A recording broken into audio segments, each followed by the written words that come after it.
பழனிசாமி அவர்களே, உங்களுக்கு தெரிந்ததெல்லாம் துரோகம் செய்வது மட்டும்தான். அதிமுகவை மீட்க முடியாத இவர் தமிழகத்தை மீட்க போகிறாராம். கீழடினா அவருக்கு என்ன தெரியும்னா, கீழே படுத்துட்டு போறாரு பாருங்க, அதுதான் அவருக்கு தெரியும். இதெல்லாம் பார்த்து தாங்கிக்க முடியாத எதிர்க்கட்சி தலைவர் பழனிசாமி அவர்கள் இப்ப என்ன செய்கிறார்? தமிழ்நாட்டை மீட்போம், தமிழகத்தை மீட்போம் என்று ஒரு பயணத்தை தொடங்கி இருக்கிறார். ஏன்னா தமிழ்நாடுன்னு சொல்லக்கூடாதுன்னு சொல்லுகிற கூட்டத்துக்கிட்ட இப்ப அதிமுகவை சேர்த்துட்டாரு.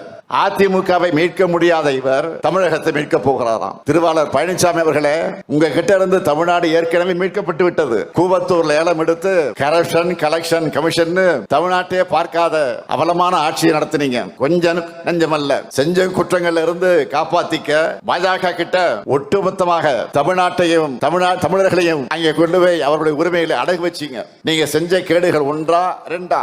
அதையெல்லாம் சரி செஞ்சு இன்று இந்தியாவிலேயே தமிழ்நாட்டுடைய வளர்ச்சி தான் நம்பர் 1, 9.69 விழுக்காடு. இதை நான் சொல்லல, இதை ஒன்றிய அரசால சொல்லி இருக்கிறாங்க. ஒன்றிய அரசால இதை மறைக்க முடியல, மறுக்க முடியல. தலை நிமிர்ந்த தமிழ்நாட்டை இன்னைக்கு வளர்த்தெடுத்திருக்கிறோம். வெளிமாநில மக்கள் எல்லாம் தமிழ்நாட்டை பற்றி பெருமையோடு பேசுறாங்க. இதெல்லாம் உங்களுக்கு எங்க தெரிய போகுது?